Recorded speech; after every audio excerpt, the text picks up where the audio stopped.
trach care.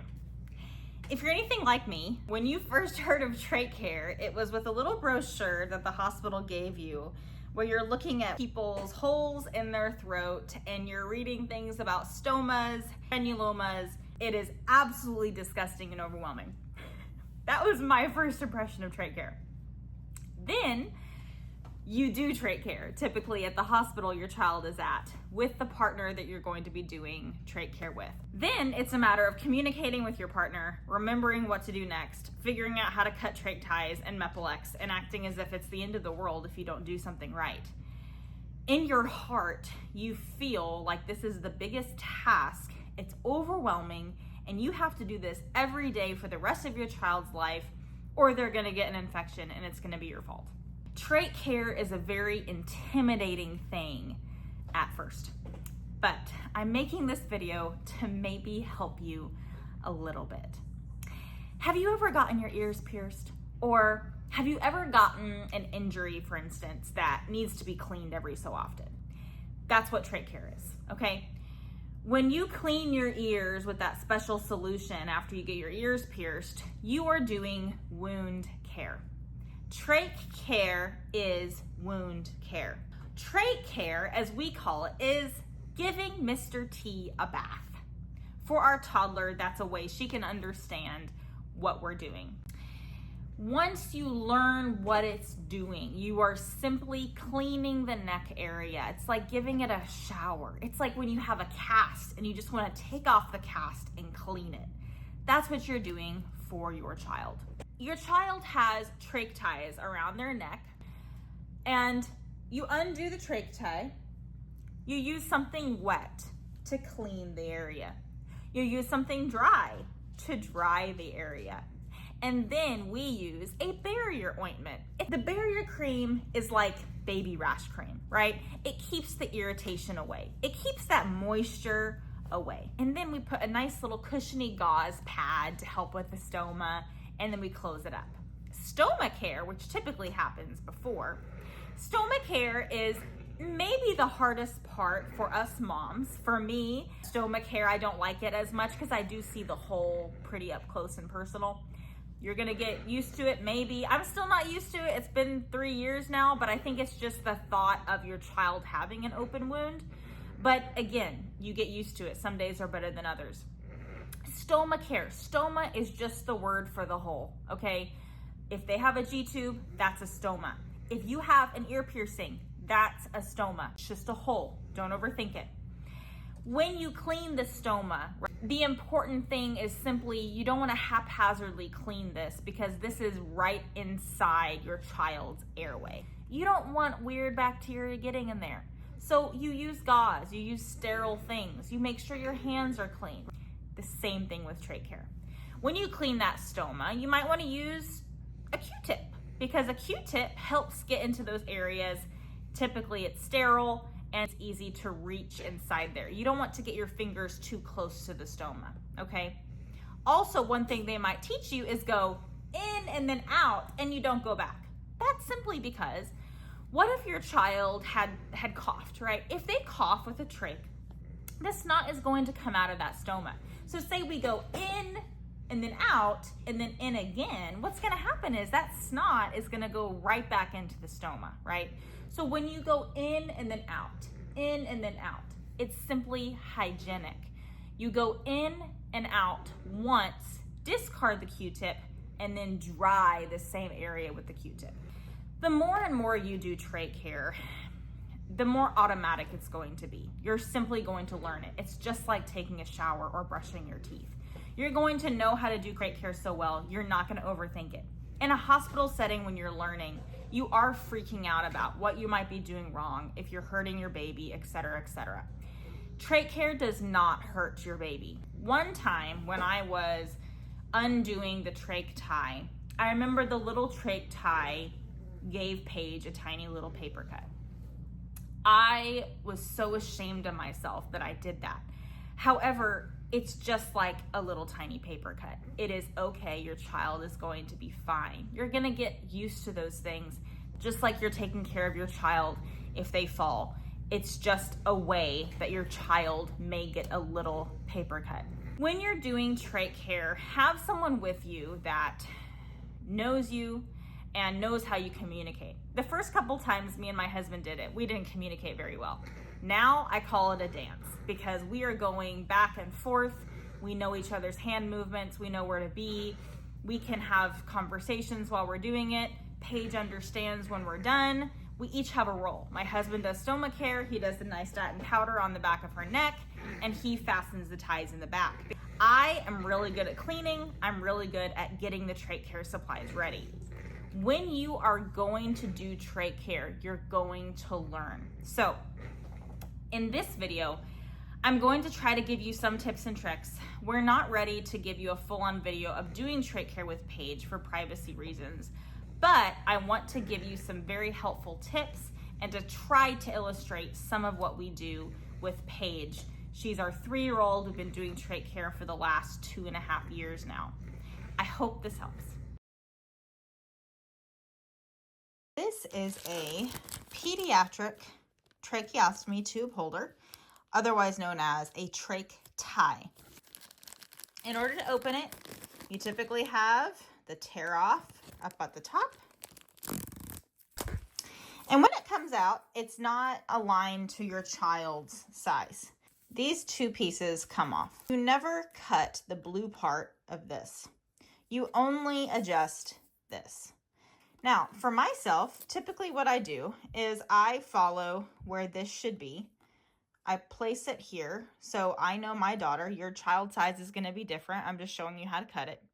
I place it here, and then in order to cut it correctly, I flip this over, fold it, and I know that about this much has to come off. Take medical scissors, and you simply cut off the amount you need to cut off, like that. Also, if you have 2 rolls, right? So me and my husband each do something different. Sometimes you want to identify which side is your partner's. So in order to mark each of our spots, I will cut his side a little shorter, and I'll leave my side long. So when you're doing trach care, I'm gonna put this part under. So your partner is holding the trach, and you can focus on putting this under. You pull it all the way, and then you fold it over. Now, from my husband's point of view, to take this, put it under, and it's harder for him because it's already attached to the other side. He uses 2 fingers to pull it all the way around like this. Now, so he's gonna go around and he's gonna undo this.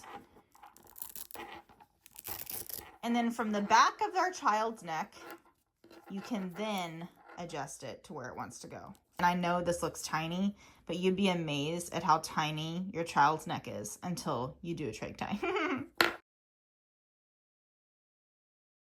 Mepilex, or foam dressing, is something that can surround the stoma, that can protect the stoma from bacteria, moisture, sweat, infection, etc. They all are a similar size, and I'm going to show you how to cut it. When you go to the hospital, they will put this entire thing on there. You know why? Because they don't have insurance problems. We do at home. So I'm going to try to get 2 uses out of 1. It's okay if it's not straight. I'm serious. This is something you put on your child's trach once a day. They're going to pull it. They're going to tear at it. And plus, these things are like squishy. It's like squishy. There's no way you're going to get a straight line. Don't overthink that, okay? When I first did this, I thought it mattered. It doesn't matter. I'm telling you right now. Also, it doesn't have to be this long. So let's look at the trach again.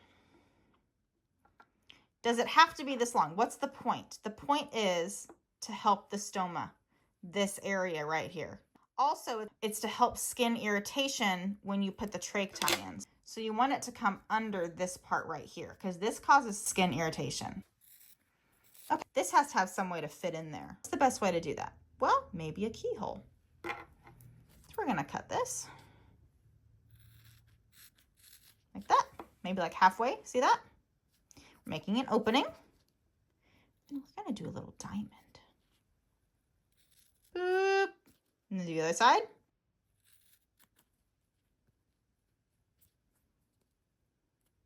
Boop, boop. Now, a couple things. Do you see that the hole is not perfect? That's because it does not have to be perfect. Okay, mama? You don't want this hole to be too close to the top. Why? Because you want a lot of coverage around the stoma. You want a good centimeter or two from the stoma to the end of the Mepilex, okay? You see how this works? So where's the stoma? The stoma is completely covered. The easy irritation spots are also covered to protect your child's neck. And all of this helps to prevent infection, skin irritation, and more. This is a little bit into how to prepare the trach supplies for cleaning your child's trach site. So what we typically do, we use saline wipe. We use 3 packs of sterile, non-woven 4-ply sponges. Non-woven is important. 8 long Q-tips. 2 is in each pack, so I'm going to use 4. And then we have our Trach Tie. We just worked on cutting that. And we have our Mepilex. And yes, I left the mess because in your house, that may be what it looks like, and you don't have to feel guilty. We already have our barrier cream over here and nystatin powder over there. Okay. First things first, wet. So when you do trach care, you clean the neck first. These are awesome. We get on Amazon, $5 for about 20 of these. I don't have these. I'm going to show you another way you can do this. Pull this out. What we do to save it, but I just open it half like this, and I use scissors to cut. And by the way, always make sure your hands are clean because you're going to be cutting things. And I lay those right on top of here to avoid getting anything wet and to also try to maintain hygiene. Wet one side, wet another side. Gauze. After we clean the area, we have to dry it.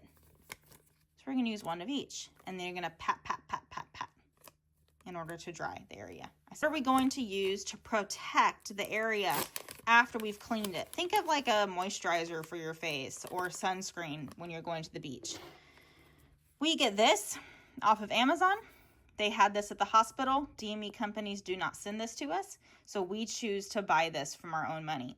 I put just a bit. So remember, it's a toddler, okay? And it's just half of her neck for each one of these gauze pads. You just squeeze a little bit on there.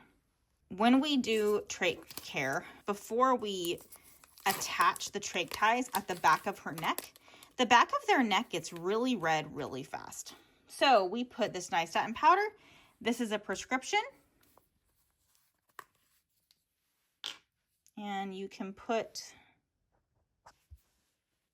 just squeeze it like this. And then my husband puts it on the back of her neck. Q-tips. What I do, and I learned this from a nurse at the hospital, you open it halfway. So then my husband, who does stoma care, can simply pull one out, keep it as sterile as possible. For stoma care, you're going to do wet. So wet up, wet side, wet down, wet left side. Then you're going to set these down. You're going to do dry, same direction, in order to dry each spot you cleaned. Now, saline bullets are something that typically the hospitals have. Saline is a great way to have a sterile, clean substance in your child's area. Great way to clean. We make this last like 3 days because what I do is, watch, to make the Q-tips wet, you just squeeze a little bit of that in there and you have 2 more days worth of the saline bullet. We leave that there for the next day. Combine these two. Open that halfway. Open this halfway. Boop. Wet Q-tips, dry Q-tips to clean the neck area. Wet saline, dry non-woven gauze, barrier cream to protect her skin, nystatin powder to protect the back of her skin. We've got a freshly cut Mepilex and a freshly cut tie. Now, if your insurance does not cover the saline wipes, which they most likely won't, what you can do is you can use the leftover of your saline and just take another packet of gauze, which by the way, no DME should not cover gauze. Gauze is easy to get. You just soak it in the saline and you use that as your wet. So that's how you get trach care supply ready. You put it at the end of the bed or the end of wherever you're going, maybe a table beside it so that each partner can reach what they do, and you are ready for trach care.